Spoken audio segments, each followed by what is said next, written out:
I don't understand. We're still in the game. Welcome to Watch Mojo. Here are the top 10 things to remember before watching Escape Room Tournament of Champions. Don't you want answers? Zoe, we can find them. I thought that was a good element to add into an escape room movie. Hi. This is the MINOS building? For this list, we're looking at important details and facts going into this psychological horror sequel, which drops in theaters July 16th, 2021. Please note, if you haven't seen the original 2019 movie, there will be spoilers ahead. What was your favorite escape room from the first film? Let us know in the comments below. Number 10, how the last film ended. Some time has passed. Ben has taken the reins in his own life. He's gotten a job. He's become somewhat of a better person. While we highly recommend going back and watching the first movie again, the ending is really what's most important to review. You came back for me. Yeah, well, I'm tired of being the only survivor. In the conclusion of the 2019 film, having survived the deadly escape rooms, Zoe and Ben managed to kill the game master. End of story, right? Sadly, no. By the time Zoe can bring authorities to the scene, all signs of the game have been cleaned up. This was the waiting room! As they learned from the game master before his death, this is all part of a much larger conspiracy. Zoe is committed to ending the game once and for all, and so she convinces Ben to travel to Manhattan with her to follow the clues. Their coordinates for an unlisted industrial building in the middle of Manhattan. They're hiding in plain sight. Elsewhere, however, the puzzle maker is preparing for even more elaborate games. Number 9, returning cast members. The first movie really did prepare me for the worst in the case of the escape room. The nature of the horror genre is such that the filmmakers often need to introduce new lead characters in the sequel, because the other ones died. While there were casualties in the 2019 film, Zoe and Ben have survived and will be returning as the two leads. And we're glad to hear it because Taylor Russell and Logan Miller had great chemistry. Are you in? All right. Yeah, I'm in. Let's do it. Given that any horror film needs some cannon fodder, they are once again being joined by a number of other contestants, including Thomas Cockerell as Nathan, Holland Roden as Rachel, India Moore as Brianna, and Carlito Olivero. There's a special reason each of us survived. Let's hope they fare better than their predecessors. Number 8, Adam ROBITEL returns as director. They always said, let's really try to elevate the genre. Like with the cast, horror movie sequels often bring on a new and typically less experienced director to helm the project. As a general rule, this is when the franchise takes a nosedive. Thankfully, Adam ROBITEL, who directed the first film, seems committed to telling his story the whole way through. He was the captain of the massive, massive ship. Not only is he returning to once again direct, but based on interviews, he appears to have been actively involved in the development and evolution of the sequel. I love that he was able to work with Mark Spicer in the detail that he was, getting every angle you could cover of these rooms.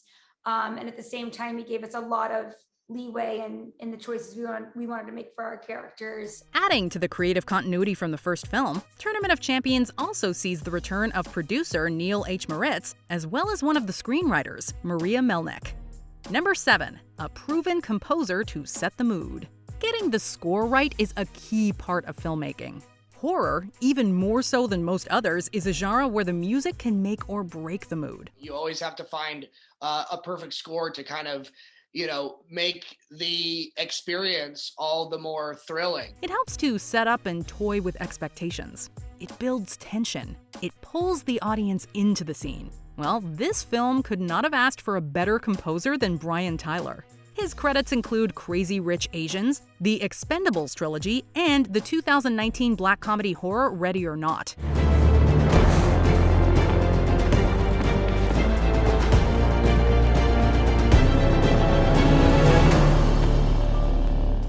Has scored MCU films like Iron Man 3 and, alongside Danny Elfman, Avengers Age of Ultron. All the music I actually write and record, it has to feel like it's part of a universe that has existed already. He's also worked on 7 Fast and Furious movies.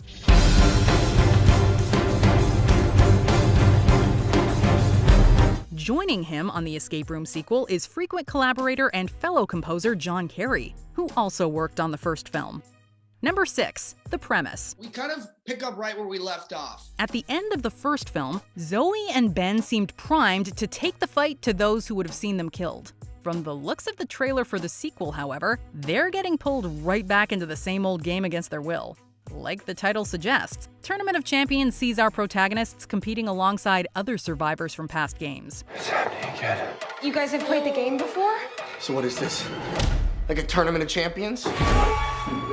And if you've ever seen a Tournament of Champions before, you know they always up the stakes. There's seemingly no environment the puzzle maker can't turn into a game. As they ride the subway towards their target, Ben and Zoe suddenly find that the train car itself is revealed to be a deadly escape room. And so the games begin anew. You gotta be kidding me. Number 5. The escape rooms. In the first film, the creative team delivered some truly genius and thrilling environments. Well, glass half full. At least it's warm in here. From the waiting room to that surreal winter environment, Ben, Zoe, and company were really put through the ringer. Without giving too much away, the sequel will be pushing the envelope even further, taking the unwilling contestants to even more elaborate and surreal environments. Grab his hand! That subway car from the trailer is a testament to just how deceptive the puzzle maker can be. Hey, what the hell is going on? The train is uncoupled! Even seemingly beautiful, mundane, or public settings can be made into death traps. And trying to keep the film PG-13 just forces the filmmakers to get extra creative. We had a responsibility to come back to the audience and make something much bigger and better. When you can't go for R-rated gore, that forces you to think outside the box in terms of the puzzles.